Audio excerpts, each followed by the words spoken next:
তুমি কত সুন্দর কি করে বোঝাই, তুমি কত সুন্দর কি করে বোঝাই, কোনো ভাষা পাই না খুঁজে তোমার তুলনা তুমি নিজে। আল্লাহ কত সুন্দর কি করে বোঝাই। আল্লাহ পাক রব্বুল আলামিন এত সুন্দর একটা মাহফিলে আসার তৌফিক দান করেছে। আমি আপনাদের সামনে বিস্তারিত কথা বলবো না, সংক্ষিপ্ত কথা বলবো। আমি একটি সূরা পাঠ করেছি, তেলাওয়াত করেছি। এই সূরাটির নাম হচ্ছে সূরা মুমিনুন। একটু আওয়াজ করে বলেন, এই সূরাটির নাম কি? এই সূরাটির নাম সূরা মুমিনুন। মাক্কি সূরা। কি সূরা? মাক্কি সূরা। কোরআনুল কারীমের মধ্যে যে সূরাগুলো আছে, কিছু সূরা হচ্ছে মাক্কি, কিছু হচ্ছে মাদানী। তো সূরা মুমিনুন আল্লাহ পাক রব্বুল আলামিন এই সূরাটি নাজিল করেছেন। এই সূরাটি মাক্কি সূরা। এই সূরাটি 18 নম্বর পারার শুরুতেই অবস্থিত। বলেন সুবহানাল্লাহ। 118টি আয়াত।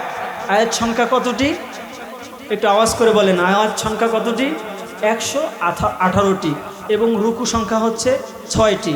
আল্লাহ পাক রব্বুল আলামিন এই সূরার শুরুতে যারা মুমিন, আসল প্রকৃত মুমিন, তাদের কিছু গুণাবলী এই সূরার মধ্যে তুলে ধরেছেন। বলেন সুবহানাল্লাহ। এখন আমরা যারা এই মাহফিলে এসেছি, আমরা যারা নিজেদেরকে মুমিন মুসলমান বলে পরিচয় দেই, আমাদের গুণগুলো কেমন হওয়া দরকার, কেমন হওয়া উচিত, এটা জানার দরকার আছে না নাই?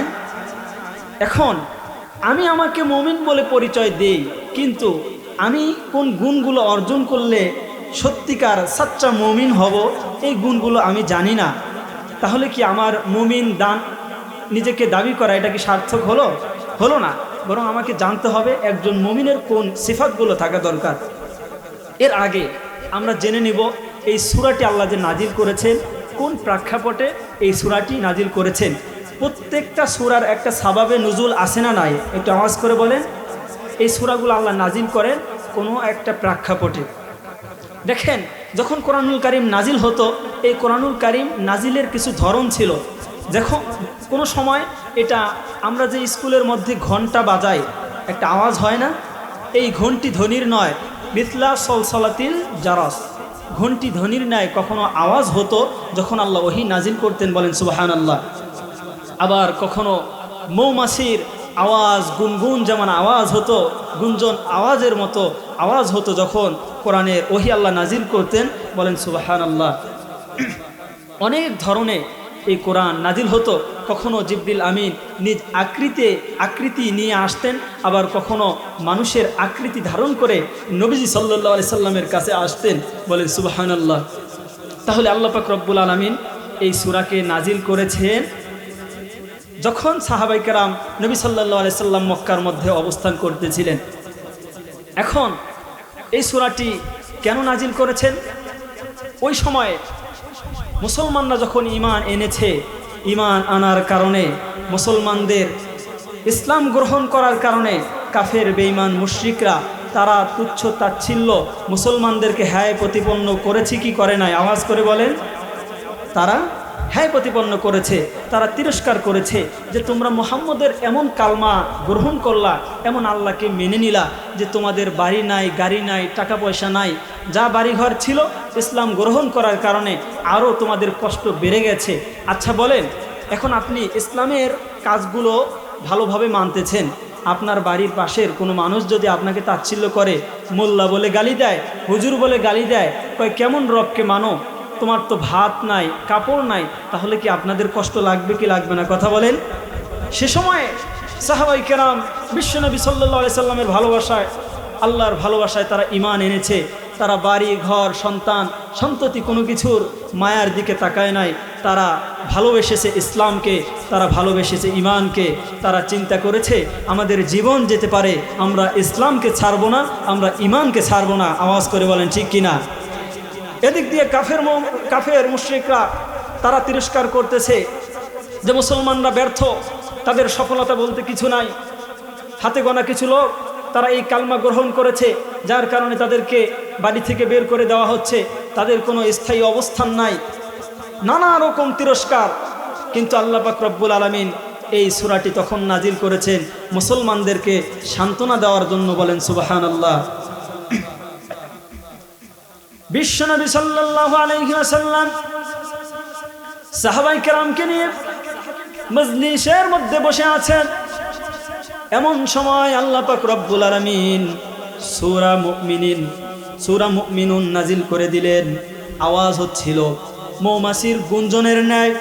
ওমর ফারুক রাদিয়াল্লাহু তাআলা আনহু তিনি ডানে তাকান, বামে তাকান, সামনে তাকান, পিছনে তাকান, একটা আওয়াজ হচ্ছে, কিন্তু তিনি মৌমাছির মতো কোনো কিছুকেই আশেপাশে দেখতে পাচ্ছেন না। তখন তার চিন্তা করতে আর ভাবনার বাকি রইল না যে এটা মৌমাছির আওয়াজ নয়, এটা কোনো কিছুর আওয়াজ নয়। আল্লাহ পাক রব্বুল আলামিন জনাবে মুহাম্মদুর রাসূলুল্লাহ সাল্লাল্লাহু আলাইহি সাল্লামের উপরে কোরআনুল কারীম নাজিল করতেছে। বলেন সুবহানাল্লাহ। নবীজি সাল্লাল্লাহু আলাইহি সাল্লাম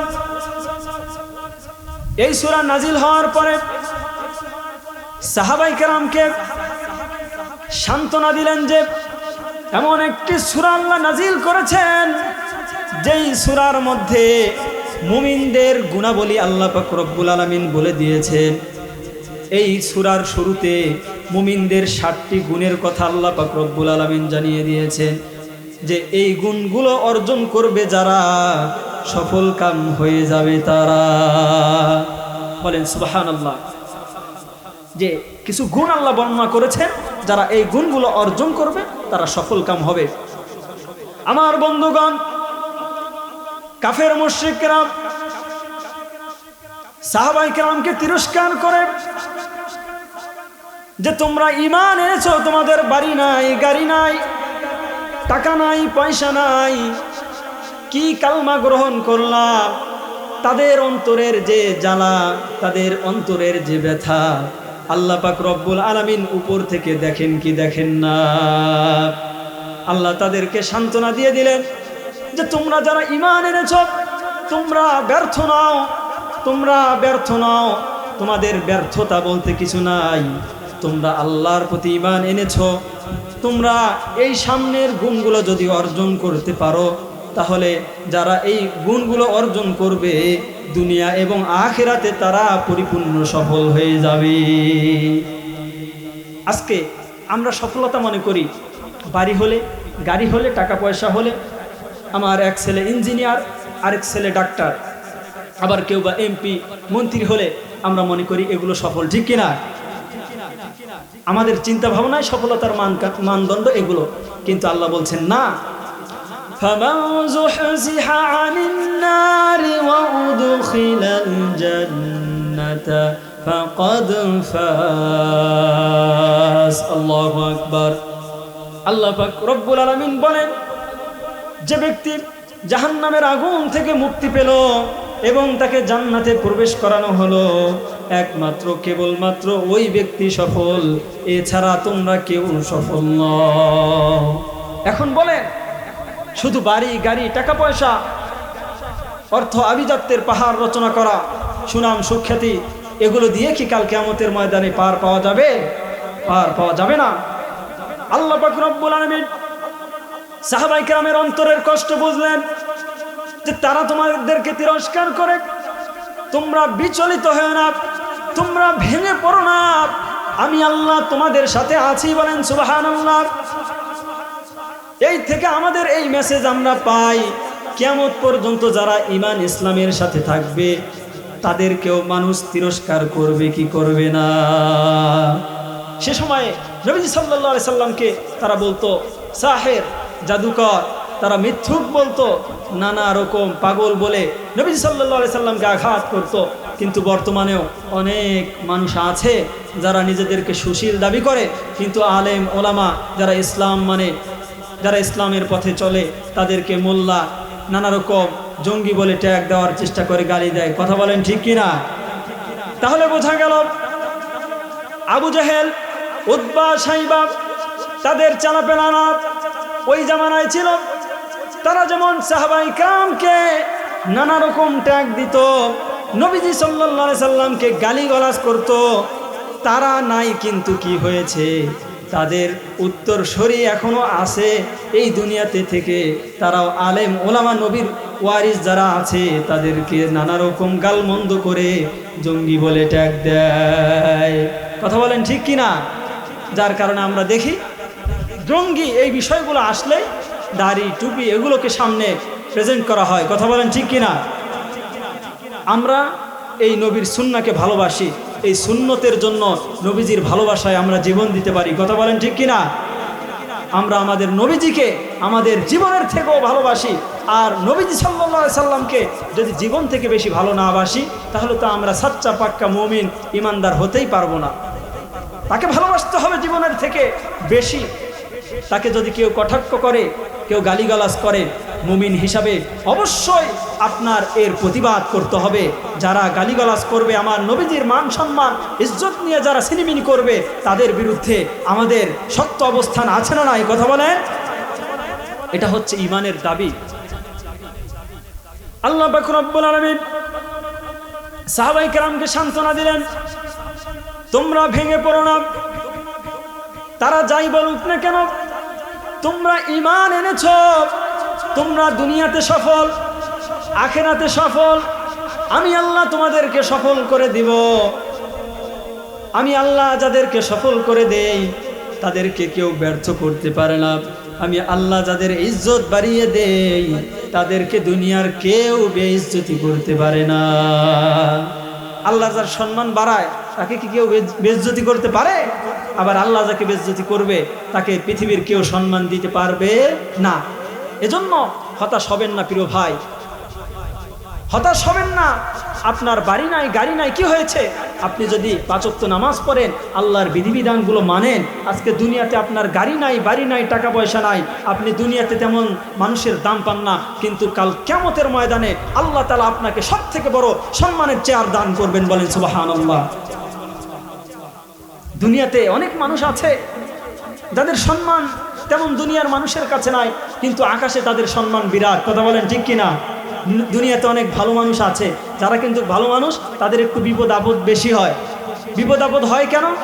তারা সৎ পথে চলে, হালাল পথে চলে, আর দুনিয়াটা তো হারাম দিয়ে ভরপুর। কথা বলেন ঠিক কিনা? যার কারণে সৎ পথে থাকতে হলে আপনি হালাল পথে থাকেন, সৎ পথে থাকেন।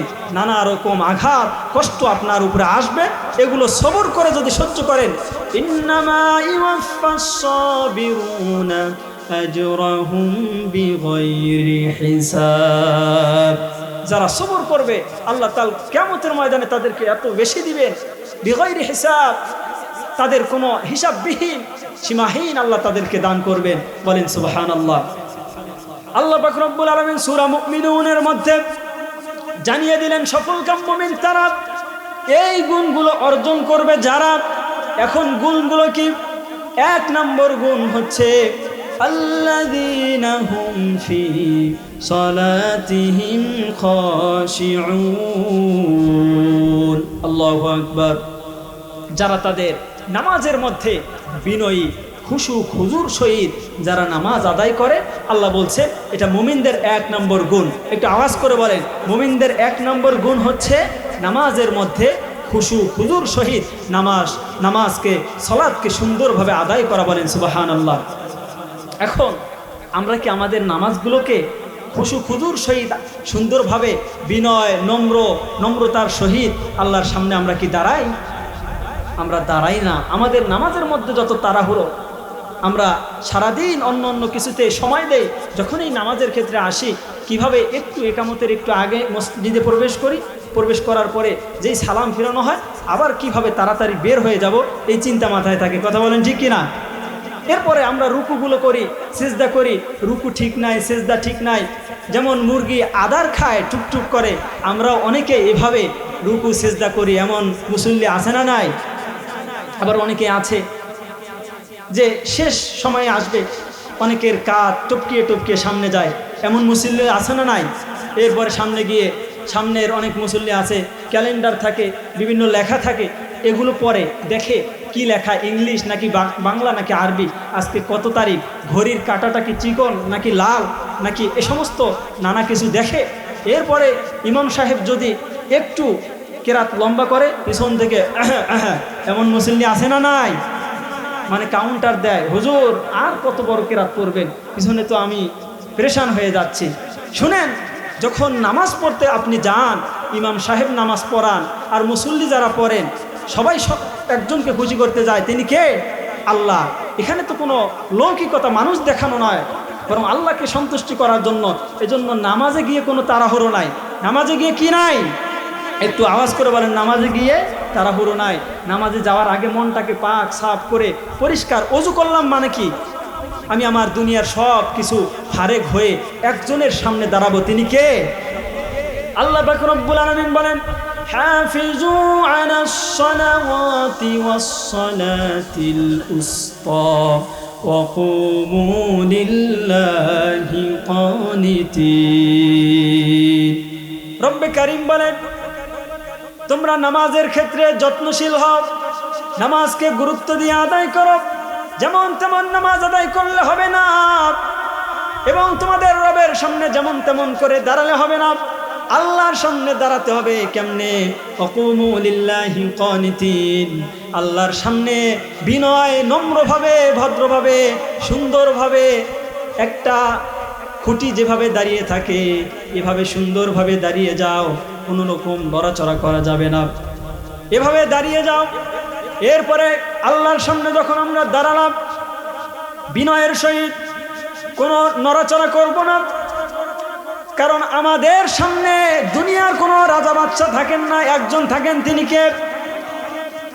আমরা যদিও আমাদের চেহারাটাকে কিবলার দিকে করি, কাবার দিকে করি, কিন্তু আমি এবং আমার কাবার মাঝে, আপনি এবং আপনার কিবলার মাঝে একজন থাকেন, তিনি কে? আল্লাহ। ফাওয়াল্লি ওয়াজহাকা শাতরাল মাসজিদিল হারাম, আপনি আপনার চেহারাকে মসজিদে হারামের দিকে ফিরান। সুতরাং কাবা কার ঘর? একটু কথা আওয়াজ করে বলেন, কাবা কার ঘর? আল্লাহর ঘর। আমরা দুনিয়ার কোনো রাজা বাদশার সামনে তো দাঁড়াই নাই। এখন কথা বলেন, আমরা যারা সরকারি চাকরি করি, সেনাবাহিনী যারা, আমি ক্যান্টনমেন্ট সেখানে তারাবি পড়িয়েছিলাম, আমি দেখেছি তারা এমনভাবে কমান্ড, মানে মনে হয় পৃথিবী একদিকে চলে গেল, তার যে প্রধান আছে তার সামনে সোজা হয়ে দাঁড়িয়ে যায়, কোনো লড়াচড়া করে না, ডানে বললে ডানে, বামে বললে বামে। এটা যদি দুনিয়ার একজন কমান্ডারের সামনে এভাবে দাঁড়াতে হয়, একজন প্রধানমন্ত্রীর সামনে একজন এমপি মন্ত্রীর কত আদবের সহিত দাঁড়ায়। আচ্ছা বলেন, পৃথিবীর সমস্ত মন্ত্রী, সমস্ত এমপি, সমস্ত বাদশা যদি একসাথে করা হয়, আমার আল্লাহর সাথে কি এগুলো পাল্লা দিতে পারবে? আল্লাহ তো সমস্ত বাদশার বাদশা, রাজা ধীরাজ, যার সামনে কোনো ক্ষমতা নাই। কথা বলেন ঠিক কিনা? আমরা এমন রব পেয়েছি, আল্লাহর নামটা আসলেই খুশি লাগে। তুমি কত সুন্দর, কি করে বোঝাই, তুমি কত সুন্দর, কি করে বোঝাই, কোনো ভাষা পাই না খুঁজে তোমার তুলনা, তুমি নিজে। আল্লাহ কত সুন্দর, কি করে বোঝাই। আল্লাহু আকবার। আল্লাহ কত সুন্দর। সুতরাং আল্লাহ পাক রব্বুল আলামিনের সামনে আমরা দাঁড়ালাম, এখন যেমন তেমন দাঁড়ানো যাবে না, আমাদেরকে দাঁড়াতে হবে অনেক বিনয়ের সহিত, ভদ্রতার সহিত, এবং যে নিয়ম নবী সাল্লাল্লাহু আলাইহি সাল্লাম যেভাবে আমাদেরকে নামাজ শিক্ষা দিয়েছেন ওইভাবে আমাদেরকে নামাজ আদায় করতে হবে। নবীজি সাল্লাল্লাহু আলাইহি সাল্লাম তার সাহাবায়ে কেরামকে যেভাবে নামাজ শিক্ষা দিয়েছেন, আমাদেরকে ওইভাবে নামাজ আদায় করতে হবে। নিজের মন গড়া, তৈরি করা মতবাদ আমরা যদি লালন করি, নবীজির আদর্শকে বাদ দিয়ে আমরা যদি আমাদের মন গড়া ইবাদত করি, তাহলে ওই ইবাদত কি আল্লাহর দরবারে কবুল হবে? আল্লাহর দরবারে কবুল হবে? একজন সাহাবী, তিনি মসজিদের মধ্যে নামাজ আদায় করছেন, নবীজি সাল্লাল্লাহু আলাইহি সাল্লাম তার নামাজ দেখে ফেললেন। নামাজ শেষে ওই ব্যক্তি, ওই সাহাবী নবীজি সাল্লাল্লাহু আলাইহি সাল্লামকে সালাম দিলেন। নবীজি সাল্লাল্লাহু আলাইহি সাল্লাম সালামের উত্তর দিলেন এবং বললেন, ইরজিউ ফাসাল্লি ফাইন্নাকা লাম তুসাল্লি, তুমি ফিরে যাও, তুমি যেই নামাজ আদায় করেছো তোমার নামাজ আদায় হয় নাই, আমি রাসূল যেভাবে নামাজ শিক্ষা দিয়েছি ওইভাবে তুমি নামাজ আদায় করতে পারো নাই, তুমি ফিরে যাও আবার নামাজ আদায় করো। এভাবে একবার নয়, দুইবার নয়, তিনবার নামাজ আদায় করার পরে এরপরেও তার নামাজ ঠিক হয় নাই। রাসূল আরবি সাল্লাল্লাহু আলাইহি সাল্লাম তৃতীয়বার যখন ওই সাহাবী এসে কান্না শুরু করে দিলেন, ইয়া রাসূলুল্লাহ, আমি তো এর থেকে ভালো পারি না, এর থেকে ভালো নামাজ জানি না, আপনি আমাকে শিখিয়ে দেন। নবী সাল্লাল্লাহু আলাইহি সাল্লাম তার সাহাবায়ে কেরামকে নামাজ শিখিয়েছেন। সাল্লু কামা রাআইতুমুনি উসাল্লি। কিয়ামত পর্যন্ত আমরা যত মানুষ পৃথিবীতে আসব, নারী পুরুষ যত মানুষ আসব, আল্লাহর নবী সাল্লাল্লাহু আলাইহি সাল্লাম যাকে যেইভাবে নামাজ আদায় করতে বলেছেন, নবীজির শেখানো নামাজ আমাদেরকে আদায় করতে হবে। যদি ওইভাবে বিনয়ের সহিত, নম্রতা ভদ্রতার সহিত আমরা যদি খুশু খুজুর সহিত নামাজ আদায় করি, তাহলে আল্লাহ পাক রব্বুল আলামিন আমাদের নামাজকে কবুল করে নিবে। আর যদি আমরা আমাদের মন গড়া নামাজ পড়ি, তাহলে কি এই নামাজ কবুল হবে? এই নামাজ কবুল হবে না। আজকে আমরা নামাজের ক্ষেত্রে কত গাফলতি, দুনিয়ার সব কাজে আমরা অনেক দক্ষ, কিন্তু নামাজের ক্ষেত্রে আমাদের সময় নাই। জুমার দিন যখন জুমার আজান হয়ে যায়, এরপরে দেখা যায় মসজিদে জায়গা নাই, মসজিদের বারান্দায় জায়গা নাই। আমি যেই ঢাকায় নামাজ পড়াই, ওই মসজিদ দুতলা, ছাদ, রাস্তা সব বোঝাই হয়ে যায়। আবার একজন মুসল্লি আমাকে ফোন দিয়েছে, হুজুর ফজরের নামাজে এক কাতার লোক পাওয়া যায় না, কত বড় আফসোস। তাহলে এই মানুষগুলো তো বাড়িতেই ঘুমিয়ে থাকে, কথা বলেন ঠিক কিনা? আপনাদের এদিকে মনে হয় সবাই আলহামদুলিল্লাহ নামাজ পড়ে, আশা করি। হ্যাঁ, তাহলে কেমন হলো? আমাদেরকে আগে আমাদের জীবনের নামাজ ঠিক করতে হবে। বাইনাল আবদি ওয়া বাইনাল কুফরি তারকুস সালাত। একজন বান্দা, মুমিন বান্দা এবং কাফেরের মধ্যে, কুফরির মধ্যে পার্থক্য হচ্ছে নামাজ তরক করা।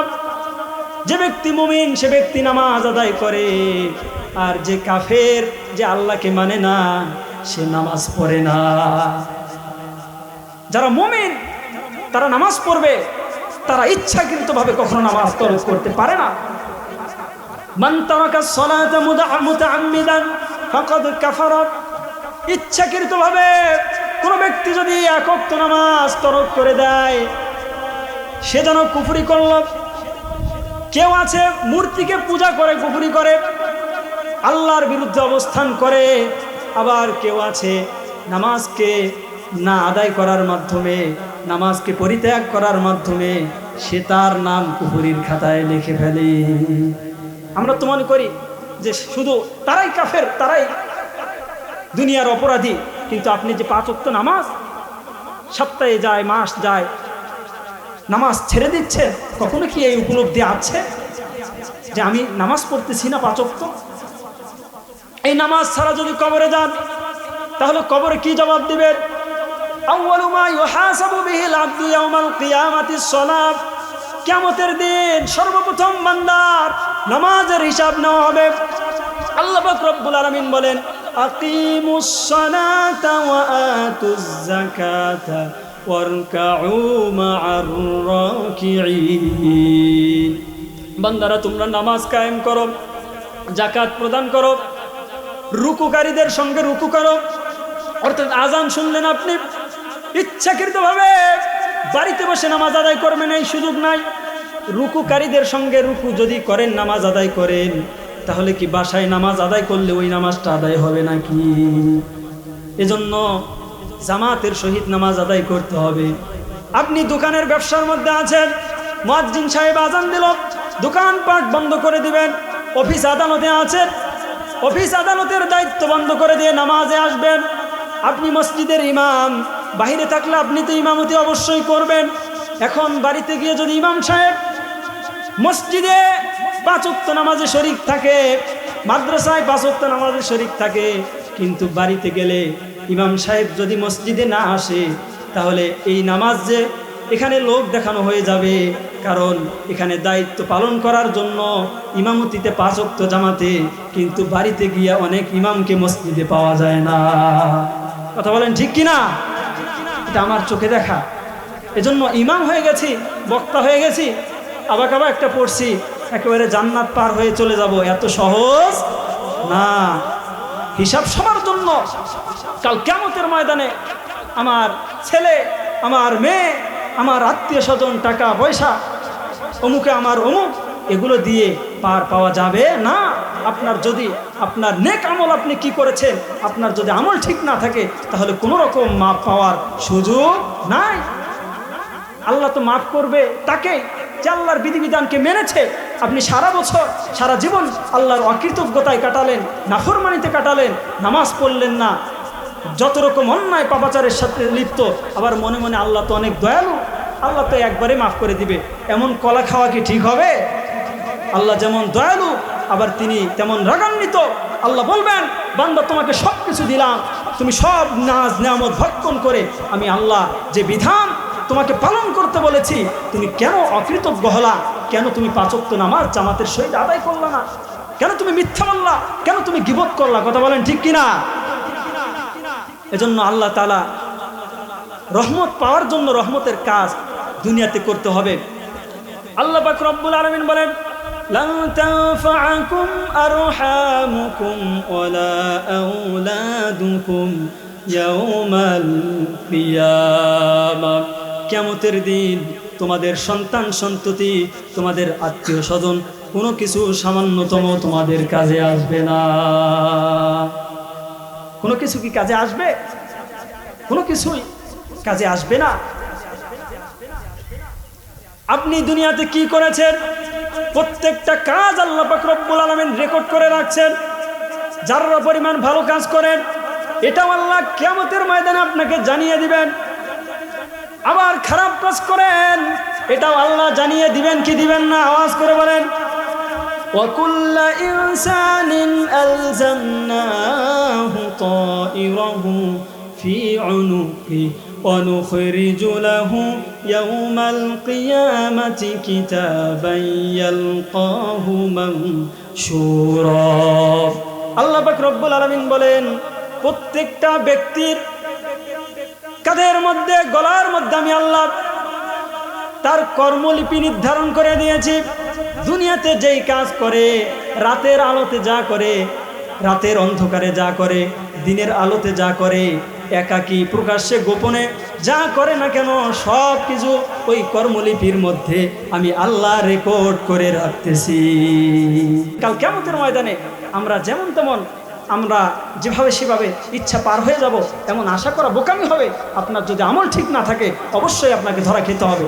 আল্লাহ তো মাফ করবেন তাকে, আল্লাহ তো ক্ষমা করবেন তাকে যারা গুনাহ হয়ে যায় দুনিয়াতে আবার তওবা করে ফিরে আসে, আবার তারা ভালো পথে চলে, নেক পথে চলে। কথা বলেন ঠিক কিনা? সারা জীবন খালি অবাধ্যতায় কাটালেন, আল্লাহর বিধিবিধানের কোনো আপনি মূল্যই দিলেন না, আর মনে মনে আমরা কলা খেয়ে বসে আছি, তা আল্লাহ মাফ করে দিবেন।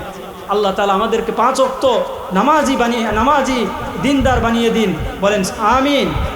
আমরা যেন আমাদের নামাজকে গুরুত্বের সহিত আদায় করতে পারি। হযরত আলী রাদিয়াল্লাহু তাআলা আনহু যুদ্ধের ময়দানে পায়ের মধ্যে একটা তীর বিঁধে গেছে, এই তীরটাকে বের করা যায় না। যখনই তীরের মধ্যে হাত দেওয়া হয় রক্ত বের হয়, আর তিনি চিৎকার করে করে কাঁদেন। রাসূল আরবি সাল্লাল্লাহু আলাইহি সাল্লাম বললেন, অন্য সাহাবীকে আদেশ করেন যে নামাজের মধ্যে দাঁড়িয়ে যাও, বেলাল তুমি আজান দাও। নামাজে যখন দাঁড়িয়ে যাবে তখন তার পা থেকে তীরটাকে সুন্দর করে খুলে বের করো। নামাজ আরম্ভ হয়ে গেল।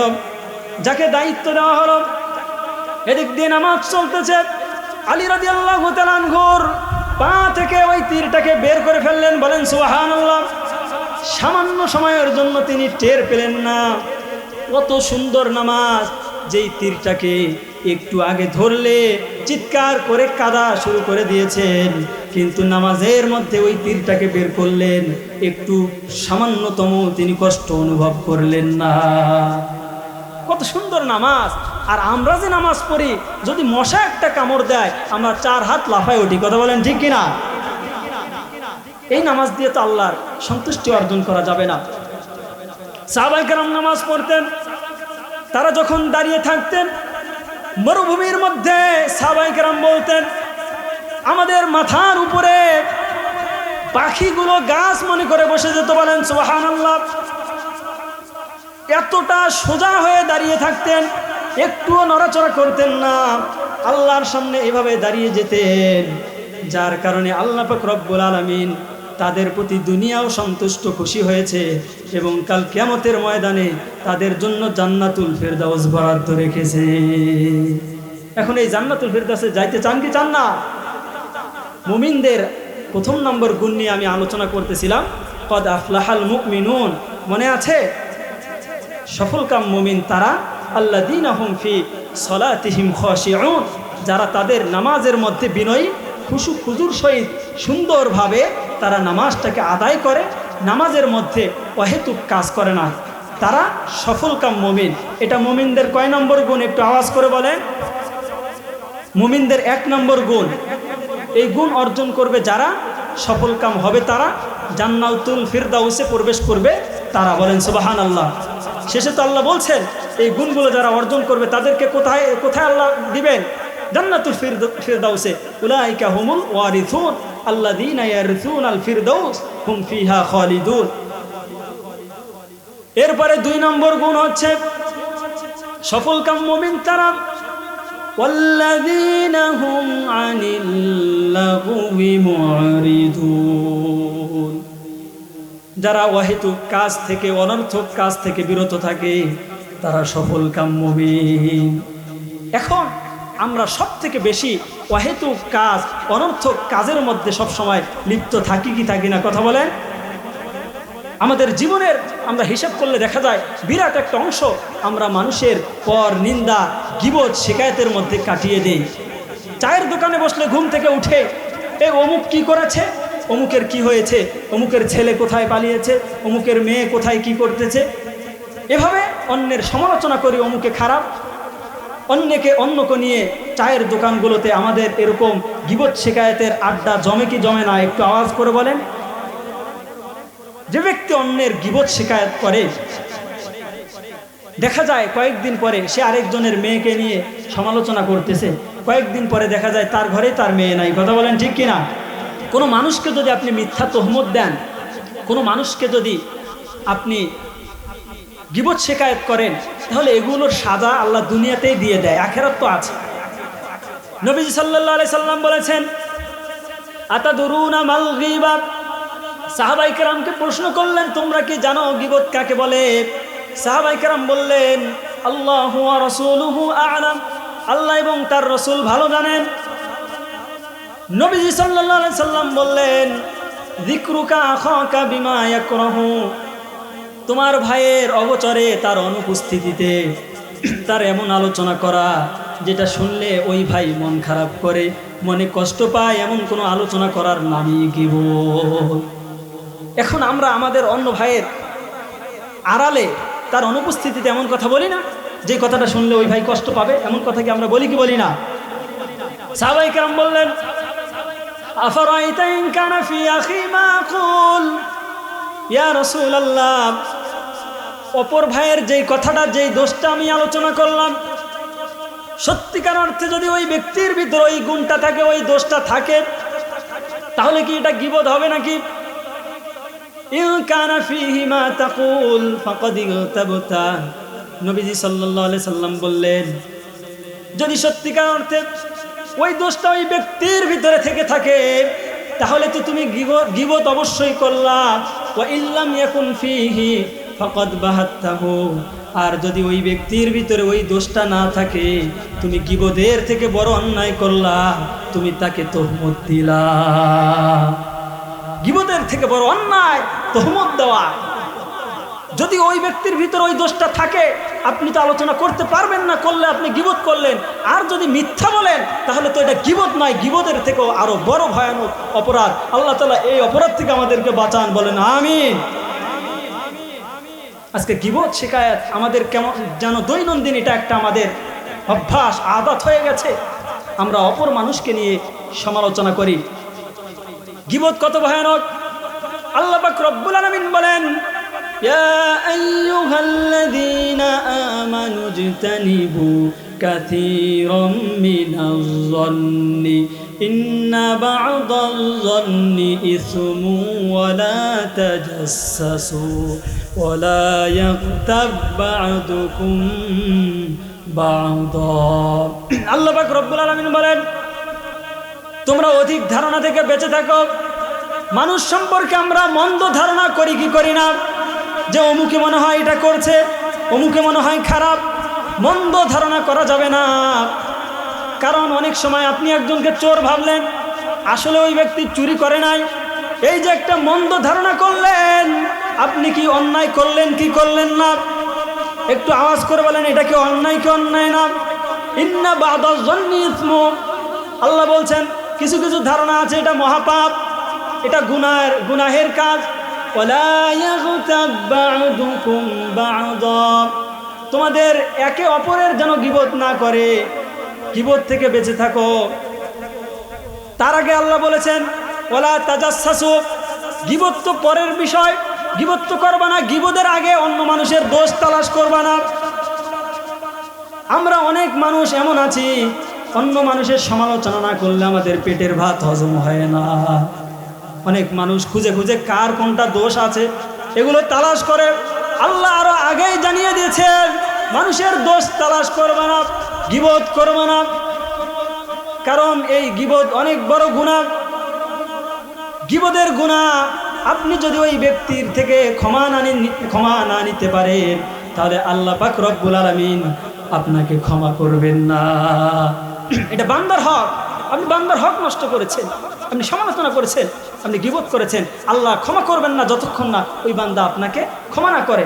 এখন বলেন কিয়ামতের ময়দানে আপনি কারো কাছে গিয়ে আপনি যদি বলেন যে ভাই আমাকে ক্ষমা করেন, তাহলে কি সে ক্ষমা করবে? ইয়াউমা ইয়াফিরুল মারউ মিন আখিহি ওয়া উম্মিহি ওয়া আবিহি ওয়া সাহিবাতিহি ওয়া বানি, কিয়ামত এমন দিন যেদিন আব্বা মা থেকে পলায়ন করবে, সন্তান মায়ের পরিচয় দিবে না, মা সন্তানের পরিচয় দিবে না, বাবা সন্তানের পরিচয় দিবে না, সন্তান বাবার পরিচয় দিবে না, ভাই ভাই থেকে পলায়ন করবে। প্রত্যেক মানুষ তার স্ত্রী থেকে পলায়ন করবে, তার সন্তান থেকে পলায়ন করবে, তার মা থেকে পলায়ন করবে, ভাই থেকে পলায়ন করবে, কোনো পরিচয় দিবে না। সবাই শুধু নিজেকে বাঁচা যায়, কিভাবে বাঁচানো যায় এই চেষ্টা করবে। এমন কঠিন দিনে আপনি গিয়ে বলবেন যে ভাই আমারে মাফ করো, আর মাফ করে দিবে, এটা কি এত সহজ নাকি? আপনি চাইলেই মাফ না, বরং মানুষ সুযোগ খুঁজবে যে আমার গীবত করছে কে, এমন লোকগুলারে আমার গুনাহগুলো তার কাঁধের মধ্যে চাপাই দিয়ে তার আমলনামাগুলো নিয়ে আমি পার হব, এমন চেষ্টা করবে। আর এমনটাই হবে। এজন্য আমরা গীবত থেকে বাঁচবো তো ইনশাল্লাহ। এরপরে যারা যুবক ভাইরা আছো, অনেকেই সময় নষ্ট করে খেলাধুলার মধ্যে, ঘন্টাকে ঘন্টা ক্রিকেট খেলা দেখে কি দেখে না, আবার ফুটবল খেলার সময় বিশ্বকাপ খেলা দেখে। আমরা মুসলমান, আমরা পরিচয় দেই, কিন্তু ইহুদি খ্রিস্টানরা তারা খেলা খেলে, এগুলো মুসলমানরা গর্ব করে কি করে না? নিজের বাড়ির মধ্যে আর্জেন্টিনার পতাকা একটা টানায় রাখে 5 হাত 10 হাত, কথা বলেন ঠিক কিনা? আবার আরেকজনে হিট করে তোরা 5 হাত পতাকা টানিয়েছিস, আমরা কি ফাও আটছি ভাইসা আটছি নাকি? তাহলে আমরা 10 হাত টানাবো। এদিক দিয়ে আর্জেন্টিনার যারা আছে তারা ঘোষণা দেয় যারা ব্রাজিলে চলে আসবে তাদেরকে জার্সি দিব, বিরিয়ানি দিব, তাদেরকে একটা করে জার্সি বানাই দেব। আবার যারা ব্রাজিলের আছে ওরা আবার চিন্তা করে এত বড় ঘোষণা, তাহলে আমরা কি ফাও ভাইসা আসছি নাকি? আমাদের দলে যারা আসবে আমরা জার্সি দিব, টাকা দেব, সব দেব, পতাকাও ফিরিয়ে দিব। বলেন নাউজুবিল্লাহ। এমন হিটাহিটি আছে না নাই? এগুলো তো এমনিতেই বলি না, কোথায় খেলা হয় কোন দেশে, আর এই খেলার গ্রুপিং করে মানুষ মরে বাংলাদেশে, কথা বলেন ঠিক কিনা? বাড়ি ঘর বিক্রি করে 1 কিলোমিটার পতাকা একটা বানাইছে স্পেনে। এখন সব কিছু তো আর ভাইরাল হয় না, এখন যে 1 কিলোমিটার পতাকা বানাইছে ওই দেশ থেকে খবর পাইছে ওরা কেমনে কেমনে আসছে। এখন আরেক ফকির ও আর তার বাড়ি ঘর যা আছে সব বিক্রি করে ভাবলো তারে যেন ওই দেশের এক মন্ত্রী দেখতে আসছে, তার পতাকার টাকা দিছে আরও বাড়িঘর করে দিছে, তাহলে আমিও করি। সে 1 কিলোমিটারের জায়গায় আরও বড় করে করছে। এখন দেখে এটা ভাইরালও হয় না, সে মাথার মধ্যে এখন আঘাত করতেছে, কয় কি করলাম, হায় হায়, সবগুলো কি আর সফলতা পাওয়া যায়? আবার মুসলমান সন্তান আমাদের আদর্শ হবে নবীজি সাল্লাল্লাহু আলাইহি সাল্লাম, কথা বলেন ঠিক কিনা? আমরা চুল কাটবো নবীজির আদর্শ অনুযায়ী, সুন্নাহ অনুযায়ী, টুপি পরবো, জামা পরবো, সব সুন্নতের অনুসরণ থাকবে কি থাকবে না? কিন্তু মুসলমান যুবক, তুমি যে চুল কাটো, ডানে চুল নাই, বামে নাই, পিছনে নাই, সামনে নাই, মাঝখানে এক নোক্তা আছে না নাই? মুরগি কাটিং, এটাকে কি কাটিং বলে? আমি নাম দিয়েছি ঘোড়া কাটিং। কি কাটিং? এই ঘোড়া কাটিং নিয়ে আবার একটা হুন্ডা নিয়ে পিছনে কি জানি একটা বাজায়, রাস্তা দিয়ে ময় মুরব্বির সালাম তো দূরের কথা, সেভাবে দুনিয়ার সব থেকে বড় হিরো আমি, এমন জোরে গিয়ার দেয়, গিয়ার দিতে দিতে 2 দিন পরে দেখে এটা ফিট হয়ে আছে, কথা বলেন ঠিক কিনা? বাবা মায়েরা সচেতন হন, সন্তানকে কোরআন শিক্ষা দেন, ইমামের কাছে পাঠান, মুয়াজ্জিনের কাছে পাঠান, আদব শিক্ষা দেন, বেয়াদব তৈরি করবেন না। আপনি যদি ছোটবেলা থেকে আপনার সন্তানকে আদব শিক্ষা দেন, কোরআন শিক্ষা দেন, তাহলে ওই ছেলেটা কখনো বেয়াদব হবে না। আদব শিক্ষা দিলে 100তে 1000-এ একটা ছুটে যায়, ওটা ভিন্ন, কিন্তু আপনি তো শিক্ষাই দেন নাই, কাল কিয়ামতের ময়দানে এর জন্য জবাবদিহি করতে হবে, কথা বলেন ঠিক কিনা? এই যুবকগুলো রাস্তা দিয়ে হাঁটার সময় তারা ভাবে আমাদেরকে হয়তো অনেক ভালো দেখা যাচ্ছে, কিন্তু সমাজের মানুষ তাদেরকে ভণ্ড, বাটপার, নানা রকম খারাপ মন্তব্য করে, এটা তারা সে সময়ে বোঝে না। এজন্য প্রিয় যুবক ভাইয়েরা, আব্বা আম্মার কথা শোনো, বাবা মাকে সম্মান করো, কোনো সময় আব্বা আম্মার চোখে চোখ তাকিয়ে কখনো কথা বলবা না, কারণ তোমার বাবা মা তোমার উপর অসন্তুষ্ট হলে তোমার দুনিয়াও ব্যর্থ হবে, তোমার আখিরাতও ব্যর্থ হবে। চাকরি বাকরি যাই করো, পড়ালেখা, কোনোটার মধ্যে সফলতা আসবে না। আর যদি মায়ের দোয়া থাকে, বাবার দোয়া থাকে, তাহলে দুনিয়াও সফল, আখিরাত আল্লাহ সফল করবেন, কথা বলেন ঠিক কিনা? সুতরাং আমাদের উচিত আমরা 1 নম্বর গুণ নামাজকে সুন্দরভাবে আদায় করব, 2 নম্বর হচ্ছে আমরা অহেতুক গীবত, শিকায়াত, অহেতুক কথাবার্তা থেকে বিরত থাকবো। ইনশাল্লাহ থাকবো তো? আজকে আমরা এই অহেতুক মানুষের গীবত, শিকায়াত, পরনিন্দা এত বেশি। একজন জীবিত মানুষের গীবত করা যেমন হারাম, একজন মৃত মানুষের পর্যন্ত গীবত করা যায় না। নবী সাল্লাল্লাহু আলাইহি সাল্লাম বলেছেন, লা তাসুব্বুল আমওয়াত ফাইন্নাহুম আফদাউ ইলা মা কদ্দামু। মৃত ব্যক্তি যারা তোমাদের আশেপাশে মারা গেছে, তাদেরকে নিয়ে সমালোচনা করো না, তাদেরকে গালি দিও না। তারা যে অন্যায় করেছে, এই অন্যায় আল্লাহর কাছে, এই অন্যায়ের তারা ফলাফল ভোগ করছে কি করে না, সুতরাং তাদেরকে তোমরা গালি দিও না, আল্লাহ তাদের বিচার করতেছেন। অন্য হাদিসে বলেন, উযকুরু মাহাসিনা মাউতাকুম ওয়া কুফু আন মাসাউইহিম।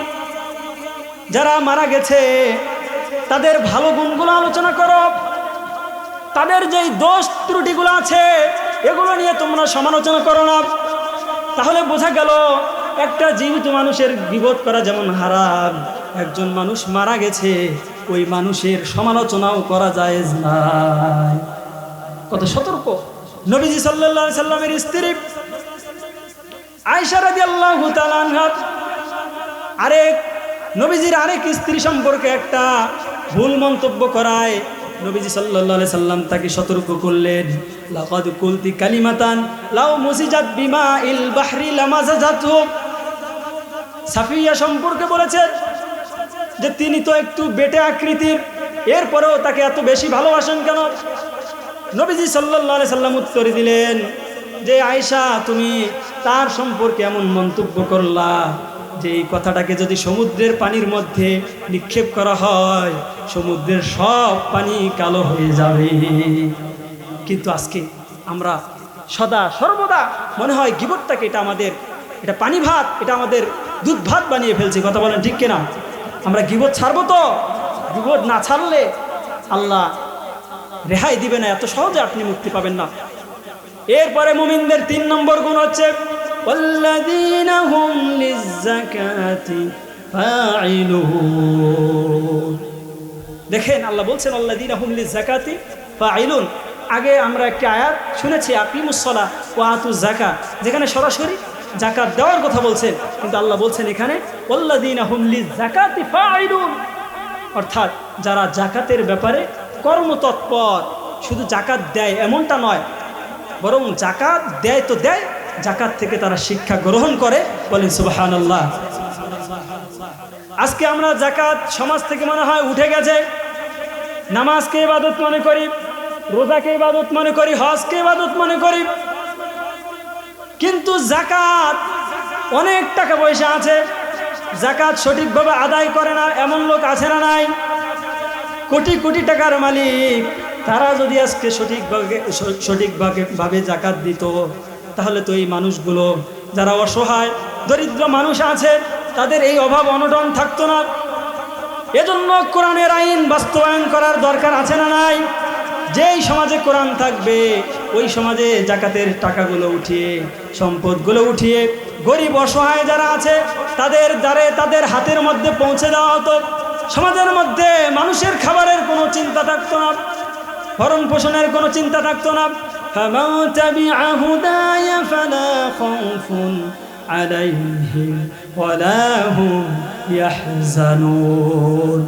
আল্লাহ বলেন, এই কিতাব আমি তোমাদেরকে দান করেছি, যারা এই কিতাবের আইন বাস্তবায়ন করে, এই কিতাবকে যারা অনুসরণ করে, কোরআন বলে আমাকে যদি তোমরা মানো, আমাকে যদি তোমরা ব্যক্তি জীবনে, রাষ্ট্রীয় জীবনে, পারিবারিক জীবনে, জীবনের প্রতিটা সেক্টরে আমি কোরআনকে যদি প্রাধান্য দাও, তাহলে ওই সমাজের মধ্যে কোনো মানুষের চিন্তা থাকবে না, ভয় থাকবে না।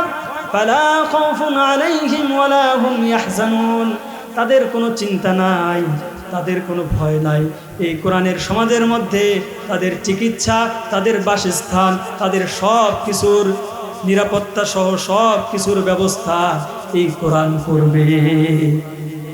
এজন্য কোরআনের আইন বাস্তবায়ন করার দরকার আছে না নাই? কোরআনের আইন যদি বাস্তবায়ন থাকতো, আজকে জাকাতও না দিয়ে কেউ পারতো না। জাকাতও কি? এটা ইসলামী রাষ্ট্র এই জাকাত আদায় করে অন্য গরিব মানুষদের, যারা এই জাকাতের মুহতাজ, তাদেরকে এই জাকাত পৌঁছে দিত। এজন্য আমরা চাইতো এদেশে একদিন আমরা কোরআনের আইন দেখতে চাইতো। আল্লাহ তাআলা এদেশে কোরআনের আইন বাস্তবায়ন করে দিন। এজন্য আমাদের চেষ্টার প্রয়োজন, আমাদের চেষ্টা মুজাহাদা করতে হবে। আমি বলছিলাম আল্লাযীনা হুম লিযাকাতি ফাঈলুন, যারা জাকাতের ব্যাপারে কর্মতৎপর, জাকাত দেয় এবং জাকাত থেকে শিক্ষা গ্রহণ করে। আল্লাহ পাক রব্বুল আলামিন বলেন, আকিমুস সালাতা ওয়া আতুজ যাকাতা ওয়ারকাউ মা'আর রাকিঈন, যে তোমরা নামাজ কায়েম করো এবং জাকাত প্রদান করো। দেখেন, যেখানে আল্লাহ নামাজের কথা বলছে সেখানে জাকাতের কথা বলছেন। যারা জাকাত দেয় না তাদের ভয়াবহ শাস্তি হবে। والذين يكنزون الذهب والفضة ولا ينفقونها في سبيل الله فبشرهم بعذاب أليم। যারা স্বর্ণ রূপা টাকা পয়সা এগুলো জমা করে নিসাব পরিমাণ মালের মালিক হয়েছে, কিন্তু জাকাত দেয় না, আল্লাহ বলছেন তাদেরকে যন্ত্রণাদায়ক আযাবের সুসংবাদ দাও। আযাবের কখনো সুসংবাদ হয় নাকি? কথা বলেন, আযাবের কখনো সুসংবাদ হয় নাকি? আযাবের সুসংবাদ হয় না। আমরা একজন আরেকজনকে বলি যে এটা করছো, মজাটা বুঝবা। এখানে কি চিপসের মজা নাকি অন্য মজা? আল্লাহ বলছেন ফাবাশশিরহুম বিআযাবিন আলীম, তাদেরকে সুসংবাদ দাও যন্ত্রণাদায়ক আযাবের। মানে এই আযাব যেমন তেমন আযাব নয়। ইয়াউমা ইউহমা আলাইহা ফি নারি জাহান্নাম ফাতুকওয়া বিহা জিবাহুহুম ওয়া জুনুবুহুম ওয়া যুহুরুহুম হাযা মা কানাসতুম লিআনফুসিকুম ফাযুকু মা কুনতুম তাকনিজুন। কিয়ামতের ময়দানে এই যে সম্পদ জমা করলেন কিন্তু যাকাত দিলেন না, এই সম্পদগুলোকে আল্লাহ জাহান্নামের আগুনের মধ্যে ফেরেশতার মাধ্যমে এগুলোকে গরম করবেন, উত্তপ্ত করবেন। এরপরে আপনার দুই পার্শ্ব, পিঠ, কপাল, চোয়াল এগুলোকে, এই আপনার সম্পদকে গরম করে এগুলোকে সেক দেওয়া হবে। আল্লাহ আমাদেরকে হেফাজত করুন। এবং আল্লাহ বলবে দুনিয়াতে সম্পদ জমা করেছ, এই যে সম্পদ জমা করে জাকাত দাও নাই, জাকাতের এই বিধানকে পালন করো নাই, এখন তুমি সম্পদ জমা করে দুনিয়া থেকে এসেছো, এই সম্পদের কারণে যা অর্জন করেছো এগুলোর শাস্তি এখন ভোগ করো। আজকে জাকাত থেকে আমরা পিছিয়ে আছি, আমরা জাকাত দিতে চাই না। তাহলে আল্লাযীনা হুম লিযাকাতি ফাঈলুন, যারা জাকাতের ব্যাপারে কর্মতৎপর, অর্থাৎ যাকাত দুইটি উদ্দেশ্যে দেওয়া হয়। কয়টি উদ্দেশ্যে দেওয়া হয়? একটু আওয়াজ করে বলি, যাকাত কয়টি উদ্দেশ্যে দেওয়া হয়?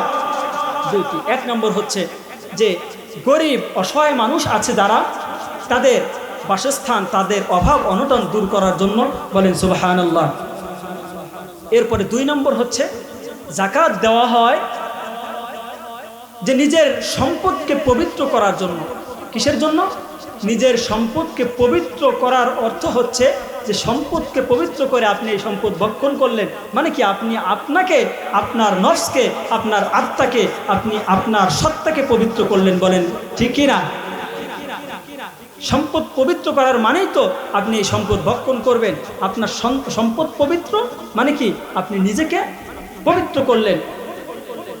আল্লাহ পাক রব্বুল আলামিন বলেন, قد أفلح من تزكى, সফলকাম মুমিন তারা যারা আত্মশুদ্ধি করেছে, নিজেদেরকে গুনাহ থেকে, খারাপ অভ্যাস থেকে, পাপ থেকে মুক্ত রেখেছে, তাজকিয়া করেছে, আত্মশুদ্ধি করেছে, নিজেদেরকে পবিত্র রেখেছে, তারা সফলকাম। সুতরাং সম্পদকে পবিত্র করে আপনি আপনাকে পবিত্র করলেন মানে আপনি সফলকাম। এরপরে সমাজের যারা গরিব অসহায় মানুষ আছে তাদের বাসস্থানের ব্যবস্থা করে দাও। আমাদের মাথায় রাখতে হবে আমাদের সমাজের মধ্যে অনেক বিধবা নারী আছে, এতিম আছে কি আছে না? আমরা যদি আমাদের যাকাতের টাকাটা হিসাব করে একটা এতিমকে দেই, একটা বিধবা নারীকে দেই, তাহলে ওই যে যাকাতের শিক্ষা, যে গরিব এতিম অসহায় তাদেরকে সম্পদ দিয়ে তাদেরকে সচ্ছল বানিয়ে দিলাম, তাদের অভাব অনটন দূর করলাম, এই শিক্ষা কি অর্জন হবে কি হবে না?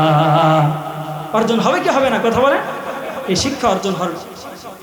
এরপরে 4 নম্বর গুণ সংক্ষিপ্তভাবে বলছি, ওয়াল্লাযীনা হুম লিফুরুজিহিম হাফিজুন, যারা নিজেদের লজ্জাস্থানকে হেফাজত করে। আজকে আমাদের সব থেকে বড় গুনাহ, বেশি গুনাহ হয় আমরা আমাদের লজ্জাস্থানকে হেফাজত করতে পারি না।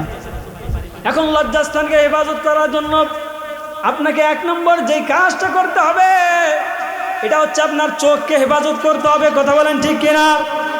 আজকে আমরা চোখ দিয়ে বেগানা নারীর দিকে তাকাই, চোখ দিয়ে খারাপ ভিডিও দেখি, অশ্লীল ভিডিও দেখি, চোখ আমার ব্রেনের মধ্যে দিচ্ছে আমরা যেটা দেখি সেটা বাস্তবায়ন করার জন্য, যার কারণে চোখ হেফাজত নাই। সমাজের মধ্যে জেনা ব্যভিচার আছে না নাই? এদেশের মধ্যে কয়েকদিন পর পর ছোট্ট ছোট্ট শিশুরা ধর্ষণ হয় কি হয় না? যারা ধর্ষণ করে খোঁজ নিয়ে দেখবেন এরা রাতের অন্ধকারে ফোনের মধ্যে নানা রকম খারাপ জিনিস দেখে, ওগুলো সহ্য করতে না পেরে পশুর মতো হৃদয়টা হয়ে যায়। কে ছোট বাচ্চা, কে শিশু, কে পাগল, কে পাগলি, এগুলো তার মাথায় কাজ করে না।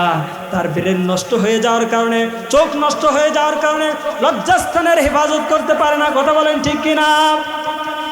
আল্লাহ পাক রব্বুল আলামিন বলেন, কুল্লিল মুমিনিনা ইয়াগুদ্দু মিন আবসারিহিম ওয়া ইয়াহফাযু ফুরুজাহুম যালিকা আযকা লাহুম ইন্নাল্লাহা খাবীরুম বিমা ইয়াসনাউন। আল্লাহ পাক রব্বুল আলামিন বলেন, আপনি নবী, আপনি মুমিন পুরুষদেরকে বলে দিন তারা যেন তাদের চোখকে সংযত রাখে, দৃষ্টিকে হেফাজত করে, তাদের লজ্জাস্থানকে হেফাজত করে, এটা তাদের জন্য অধিক পবিত্রতা। এখন শুধু পুরুষদেরকে এমন বলা হয়েছে এমনটা নয়, নারীরা খুশি হওয়ার কোনো কারণ নাই যে পুরুষরা নারীদের দিকে তাকাবে না, তারা পুরুষদের দিকে তাকাবে এমন সুযোগ নাই। ওয়াকুল্লিল মুমিনাতি ইয়াগুদুদনা মিন আবসারিহিন্না ওয়া ইয়াহফাযনা ফুরুজাহুন্না। আল্লাহ পাক রব্বুল আলামিন বলেন, মুমিনা নারীদেরকে বলে দিন তারা যেন তাদের দৃষ্টিকে সংযত রাখে, তাদের লজ্জাস্থানকে হেফাজত করে, তাদের সৌন্দর্য যেখানে সেখানে তারা প্রকাশ না করে। এমনটা যারা করবে, যারা লজ্জাস্থানের হেফাজত করবে না, বেগানা নারীর দিকে তাকাবে, যারা জিনা করবে, জিনা থেকে আল্লাহ না করেছেন ওয়ালা তাকরাবুজ জিনা ইন্নাহু কানা ফাহিশাতান ওয়া আসা সাবিলা। জিনা তো করাই যাবে না, বরং জিনা যেই কারণে হয় এমন কোনো জিনিসের দিকেও যাওয়া যাবে না। আল্লাহ জেনা তো করতে না করেছেন, জেনা হয় এমন কিছুর নিকটবর্তীও যাওয়া যাবে না। যদি এগুলো করতে পারি, আল্লাযীনা হুম লিফুরুজিহিম হাফিজুন, তাহলে আমরা আমাদের লজ্জাস্থানকে হেফাজত করতে পারবো। নবীজি সাল্লাল্লাহু আলাইহি সাল্লাম বলেছেন, মাইয়াদমান লি মা বাইনা লাহইয়াইহি ওয়া রিজলাইহি আদমান লাহুল জান্নাহ। যে ব্যক্তি তার দুটি অঙ্গের জিম্মাদারি নিবে, আমি নবীজি তার জন্য জান্নাতের জিম্মাদারি নিলাম। বলেন সুবহানাল্লাহ। একটা হচ্ছে সে তার লজ্জাস্থানকে হেফাজত করবে এবং তার জিহ্বাকে হেফাজত করবে। এই দুইটা জিনিস যদি হেফাজত আমরা করতে পারি, তাহলে আল্লাহ পাক রব্বুল আলামিন আমাদের জন্য জান্নাত দান করবেন। এই জান্নাতের দায়িত্ব নিয়েছেন স্বয়ং রাসূল আরবি সাল্লাল্লাহু আলাইহি সাল্লাম। বলেন সুবহানাল্লাহ। আজকে পর্দা তো নাই, অনেক মা বোনেরা আছে পর্দা করে না, কিন্তু আপনি আপনার বাসার মালিক, আপনার অধীনে তারা আছে, আপনার মেয়ে পর্দা করতেছে না, আপনি কিছু বলেন না। কিয়ামতের ময়দানে এজন্য আপনাকে হিসাব দিতে হবে। আপনার স্ত্রী পর্দা করে না, আপনি কিছু বলতেছেন না, কাল কিয়ামতের ময়দানে এজন্য আল্লাহ আপনাকে প্রশ্ন করবেন। এজন্য আল্লাহর কাছে আপনাকে পাকড়াও হতে হবে। সুতরাং আমরা আমাদের লজ্জাস্থানকে হেফাজত করব। আমরা যদি আমাদের লজ্জাস্থানকে হেফাজত করতে পারি, তাহলে আল্লাহ পাক রব্বুল আলামিন আমাদেরকে জান্নাতুল ফিরদাউস দান করবে। বলেন সুবহানাল্লাহ। তাহলে আজকে আমি সংক্ষিপ্ত কয়েকটি গুণের কথা বললাম। 1 নম্বর বলেছি কি, 7টি গুণের মধ্যে 1 নম্বর হচ্ছে আমরা নামাজটাকে সুন্দরভাবে আদায় করব খুশু খুজুর সহিত। 1 নম্বর। 2 নম্বর গুণ হচ্ছে আমরা অহেতুক কথাবার্তা গীবত শিকায়ত থেকে বেঁচে থাকব। 3 নম্বর আমরা যাকাত, যাদের উপরে নিসাব পরিমাণ মালের যারা মালিক হয়েছেন, আমরা যাকাত দিব, যাকাত আদায় করব। এরপরে 4 নম্বর গুণ হচ্ছে যে আমরা লজ্জাস্থানের হেফাজত করব। আরও 3টি গুণ আছে, সময় সংক্ষিপ্ত দেখে সব একটু শর্ট করে বললাম। এই যে কথাগুলো বললাম, এই কথাগুলো আল্লাহ যেন আমাদেরকে আমল করার তৌফিক দান করে। শুধু শুনলাম মানলাম না, এটা সফলতা নয়, বরং আমরা শুনলাম একটি কথাও যদি আমল করি, এটাই সফলতা। শুধু কণ্ঠ শুনলাম, বক্তাকে দেখলাম, বক্তার কণ্ঠ শোনার জন্য আসলাম, এমন যেন আমাদের ইচ্ছা উদ্দেশ্য না হয়।